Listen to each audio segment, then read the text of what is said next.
자, 세 번째 루트 시브가 있습니다. 이 시브와 이 세프트 가장 근본적인 속성, 가장 근본적인 의미, 그걸 말씀을 드리면은 하나의 물체가 있습니다. 그 하나의 영역이 있습니다. 자, 이런 하나의 상황이 있습니다. 근데 여기에다가 시브와 세프트를 딱 더해버리면은 어떻게 되느냐, 이렇게 됩니다. 하나의 영역 속에 이게 딱 들어와 버리는 거죠, 이 물체가. 자, 요것이 이렇게 어떤 것이 어떤 것 속에 들어와 버린 상태, 다른 말로 하면 잡힌 상태죠. 잡힌 상태, 이것이 바로 시브와 세프트입니다. 시브와 세프트는 무엇이 무엇 속에 이렇게 딱 들어와서 잡혀있는 상태, 요것이 바로 시브와 세프트입니다. 자, 이 의미와 액션 워드, 여기 보시면 AC와 칸과 미스와 리와 DE와 퍼와 sub이죠. SUS, sub입니다. SUB가 SUS로 변한 겁니다. sub과 int와 그 다음 EX와 pre와 NT, 자, 이런 그 액션 워드들과 결합해서 어떤 의미들이 만들어지는지, 자, 그걸 하나하나 따져보도록 하겠습니다. 자, accept라고 하는 단어가 있습니다. 자, 이 단어는 AC와 세프트의 조립이죠. 이 AC는 AD입니다. 자, AD라고 하는 것은 무엇이 무엇에 가까이 다가가서 그것과 하나가 이렇게 딱 되어버리는 겁니다. 딱 붙어 있는 거죠. 하나가 되는 겁니다. 자, 이것이 AD입니다. 자, 그러면은 실제 이런 문장이 있습니다. I accept your apology라는 문장이 있습니다. 자, 이 문장의 의미는 이렇게 됩니다. 자, 내가 여기 있습니다. 그 프로포즈를 여기 있습니다. 그러면 I accept니까 앞에 AC가 있습니다. AD입니다. 자, 무엇이 무엇에 가까이 다가가서 붙어야 됩니다. 여기서 I와 apology가 가까이 가서 붙어버리는 겁니다. 이렇게. 자, 그리고 가까이 가서 붙어버리면서 어떤 형태를 갖느냐 하면은 accept니까 sept, 잡아버리는 거죠. 잡아버리는 겁니다. 그래서 apology를, your apology를 이 I가 이렇게 가서 잡아버리는 거죠. 가서 잡는 겁니다. 여기서 움직이는 주체는 이 I입니다. I가 이 프로포즈한테로 가까이 다가가는 겁니다. 다가가서 잡아버리는 겁니다. 자, 이것이 accept입니다.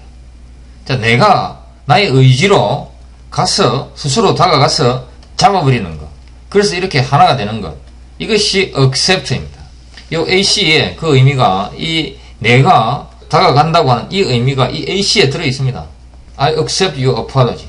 아주 뜻이 너무나 분명해집니다. I, 다가간다는 의미죠. 다가가서 잡아버린다는 의미입니다. 무엇을 잡느냐면 your apology를 잡아버리는 겁니다. 자, 이것이 accept입니다. 그래서 내가 가서 직접 잡아버렸으니까 이 잡은 것에 대한 모든 책임과 의무, 권리, 이것들은 다 나에게 있는 겁니다. 내가 이것에 다가가서 내가 스스로 잡은 겁니다. 이것이 I accept your apology입니다. 자, 그 다음에 acceptance라는 단어가 있습니다. accept와 ANCE의 조립이죠. 이렇게 내가 직접 다가가서 잡음, 이것이 acceptance입니다. 그 다음에 acceptable, 이것은 accept와 ABL의 조립이죠. able, 그래서 이렇게 잡을 수 있을 만한, 이런 의미가 되죠. 자, 그 다음에 conceive라는 단어가 있습니다. 자, 이 conceive는 con과 ceive의 조립입니다. 자, ceive라고 하는 것은 좀 전에 설명드렸듯이 어떤 하나의 대상을 이렇게 잡아버리는 거죠. 그런데 여기에 con이 딱 더해지면은 뭐가 달라지느냐?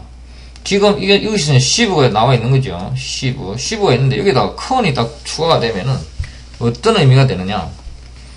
이것은 이 하나의 영역, 이 영역의 성격이 달라집니다.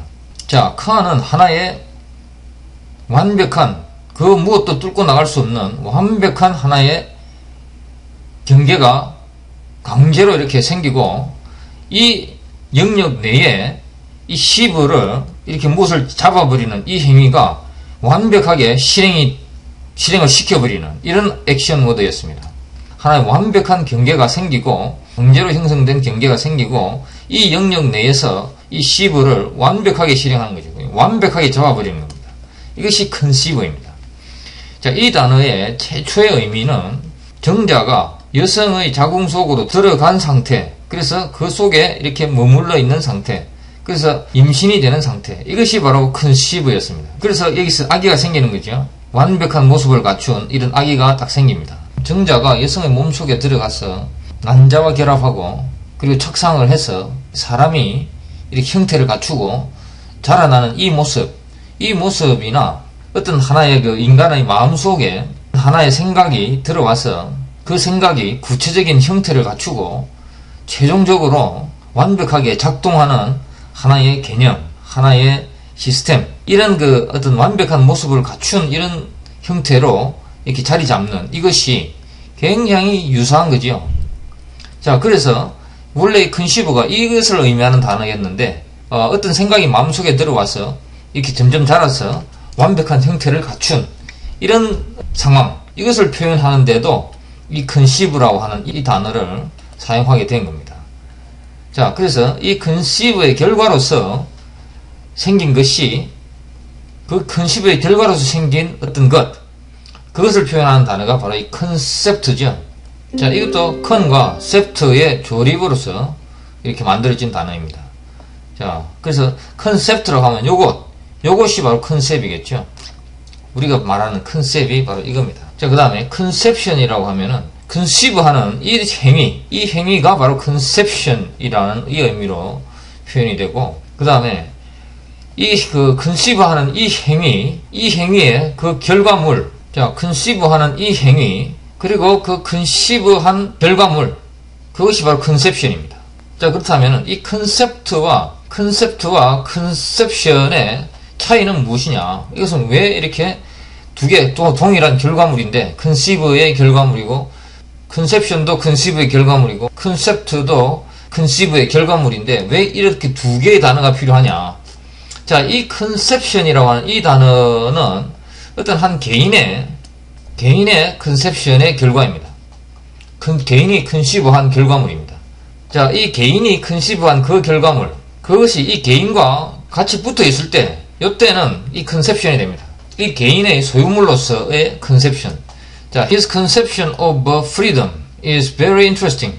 자유라고 하는 이것에 대한 그의 어떤 생각, 이것은 굉장히 재밌다. 이렇게 어떤 개인과 결부되어 있는 그 개인이 파악한 어떤 컨셉, 이것이 바로 컨셉션입니다. 그런데 자, 이 개인의 품을 떠나서 어떤 사람이 생각한 하나의 개념, 이거를 우리가 표현할 때는 컨셉트라는 이 단어로 표현을 하는 겁니다. 그래서 이것은 이 개념이 이것이 어떤 개인의 어떤 주관적인 인식의 범위를 떠나서 그것이 하나의 객관적인 어떤 하나의 대상으로 객관화되었을 때, 객관적인 어떤 사물로 객관화되었을 때, 그것을 우리는 컨셉트라고 표현합니다. 이것이 컨셉트입니다. 그래서 다르게 표현하자면 누구나 파악할 수 있는 하나의 어떤 객관적인 어떤 하나의 대상으로 객관화된 어떤 생각, 그것이 바로 컨셉트입니다. 여기에는 어떤 사람의 인식, 이것이 포함되어 있지 않습니다. 이것은 누구나 이해할 수 있는 하나의 대상, 하나의 개념, 그것이 바로 컨셉트입니다. 근데 컨셉션이라면 여기에는 어떤 사람, 개인의 이해라고 하는 이 하나의 전제가 달려 있습니다. 이것이 컨셉션입니다. 자, 그래서 미스컨셉션이라고 하면 어떤 사람들이, 여기 개인이나 집단이 가지고 있는 잘못된 생각이죠. 미스컨셉션. 컨셉을 이렇게 만들긴 만들었는데 이것이 잘못된 것이 틀린 것이라는 얘기죠. 이것이 미스컨셉션입니다. 이것은 미스컨셉트 이렇게 이야기 안 합니다. 미스컨셉션입니다. 왜냐? 이 컨셉션이라고 하는 이 단어에는 사람의 어떤 개인과 집단의 어떤 생각이라고 하는 이 전제가 들어있는 겁니다. 자, 그 다음에 콘트라셉션이라는 단어가 있습니다. 자, 콘트라셉션은 정자가 남자에게로 이렇게 가까이 다가가는 이것이 바로 이 셉트입니다. 셉션이죠. 잡음입니다. 정자가 난자 속으로 이렇게 딱 들어가는 순간 이 정자는 난자 속에 잡히는 겁니다. 이것이 셉션이죠. 근데 이것과 자, 이 현상과 반대되는 컨트라라고 하는 것은 이것은 반대라는 얘기죠. 반대로 잡음입니다. 반대로 잡음. 그래서 이런 그 셉션을 방지하기 위해서 반대로 잡는 거죠. 이것이 CONTRA, 컨트라셉션입니다. 이것은 이 정자가 난자 속에 잡히지 못하도록 반대로 이 정자를 잡아버리는 거죠. 거꾸로 잡는 겁니다. 이렇게. 거꾸로 잡아버리는 거죠. 정자가 난자에게 가지 못하게 이렇게 여기서 잡아버리는 거죠. 여기서 정자를 잡아버리는 거죠. 이것이 컨트라셉션이라는 거죠. 자, 이런 현상을 뭐라고 표현해야 될 것이냐? 생각을 쭉 해보니까 결국에는 셉션인데, 이것은 분명히 셉션인데, 원래 의도된 이런 그 정자와 난자의 결합, 이것을 방해하기 위해서 거꾸로 이렇게 하는 것이니까 앞에 컨트라를 붙여서 컨트라셉션이라고 하자. 이래서 컨트라셉션이라는 하는 단어가 만들어진 겁니다. 모든 단어는 논리적인 생각으로 다 만들어진 겁니다. 그래서 우리가 단어를 만든 논리를 이해하면은 단어 배울 필요 없이 바로 단어의 의미를 바로 알 수 있는 겁니다. 자, 이것이 컨트라셉션. 그래서 이것이 우리말로 하면은 이것을 빔이라고 하죠. 빔. 자, 빔이 왜 컨트라셉션이냐? 자, 방금 말씀드린 이런 셉션에 반대되는 잡음이니까 그것이 빔인 겁니다.